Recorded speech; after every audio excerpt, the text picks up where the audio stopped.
বসু পরিবারের ওপর ঘনিয়ে এলো কালো মেঘ। পারুলকে শেষ করতে লুকাস শিরিন সংযুক্তার গোপন প্ল্যান। চলুন বিস্তারিত জেনে নেই। পারুল ও রায়ানের নতুন কোম্পানি আর থিয়েটার দলের উদ্বোধনের দিনটি ছিল উৎসবের মতো। নাচগান আর আনন্দে গোটা পরিবার মেতে উঠেছিল।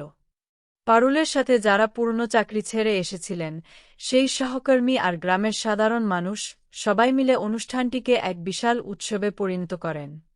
পারুলের চোখে তখন নতুন এক স্বপ্নের ঝিলিক। কিন্তু এই আনন্দের মাঝেই টগর গোপনে পারুলদের সব খবর পাচার করছিল শিরিনকে। নিজের হার মেনে নিতে না পেরে শিরিন এক হ্যাকার ভাড়া করে এবং ঠিক যে মুহূর্তে পারুলের কোম্পানির ওয়েবসাইটটি চালু হওয়ার কথা, তখনই সেটি হ্যাক করে অকেজো করে দেয়। ওয়েবসাইট হ্যাক হওয়ার খবর পেয়ে পারুল রাগে ফেটে পড়ে এবং শিরিনকে শিক্ষা দিতে সোজা তার বাড়িতে হানা দেয়। শিরিন খুব চালাকি করে নিজের ফোনটা বাড়িতেই রেখে গিয়েছিল যাতে পারুল মনে করে সে ঘরেই আছে, কিন্তু বাড়ির কোথাও তাকে খুঁজে পাওয়া যায় না। আসলে শিরিন ভিখারির ছদ্মবেশ নিয়ে রাস্তার ধারে বসেছিল। প্রথমে পারুল বা রায়ান কেউ তাকে চিনতে পারেনি। কিন্তু শিরিন বেশিক্ষণ নোংরা কম্বলের গন্ধ সহ্য করতে না পেরে গায়ে পারফিউম দিচ্ছিল। সেই চেনা সুগন্ধ নাকে আসতেই পারুল তাকে হাতে নাতে ধরে ফেলে। এরপর ভয় দেখিয়ে শিরিনকে দিয়েই হ্যাকারকে ফোন করানো হয় এবং ওয়েবসাইটটি আবার ঠিক করা হয়। সবকিছু ঠিকঠাক হওয়ার পর পারুল যখন আবার কাজে মন দিচ্ছে, তখনই এক নতুন ষড়যন্ত্র শুরু হয়। পুলিশের ছদ্মবেশ ধরে লুকাস থানায় গিয়ে সংযুক্তার সঙ্গে দেখা করে।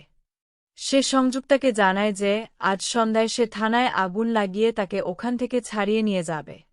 মুক্তির কথা শুনে সংযুক্তা খুশিতে পাগল হয়ে যায়। সে প্রতিহিংসায় ফেটে পড়ে বলতে থাকে যে সে আবার ফিরে আসবে পারুলের সব সুখ আর সাফল্য তছনছ করে দিতে। পারুলের সাজানো সংসার ধ্বংস করাই এখন তার একমাত্র জেদ।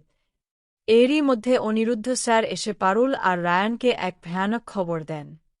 তিনি জানান যে সংশোধনাগারের রান্নাঘরে গ্যাস সিলিন্ডার ফেটে আগুন লেগেছে এবং সেই আগুনে পামেলা ও সংযুক্তাসহ অনেক কয়েদি মারা গেছে। এই খবর শুনে পারুল আর রায়ান দুজনেই খুব চমকে যায়। সংযুক্তার মৃত্যুর খবর শুনে রায়ান দীর্ঘশ্বাস ফেলে বলে, হয়তো এটাই ওর কপালে লেখা ছিল। তারা মনে করে যে তাদের জীবনের সব বড় বিপদ বোধহয় এবার শেষ হয়ে গেল। কিন্তু গল্পের আসল মোড় আসে একেবারে শেষে। দেখা যায় লুকাস, পামেলা, শিরিন আর সংযুক্তা আসলে বেঁচে আছে এবং তারা এক গোপন বৈঠকে বসেছে।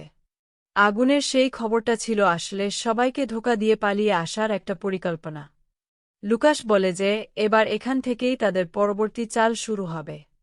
সংযুক্তা ক্রূর হাসি হেসে জানিয়ে দেয় তাদের এখন একটাই লক্ষ্য, পারুল চক্রবর্তীর পাশাপাশি গোটা বসু পরিবারকে একেবারে শেষ করে দেওয়া। এক নতুন বিপদের ছায়া ঘনিয়ে আসে পারুলদের জীবনে।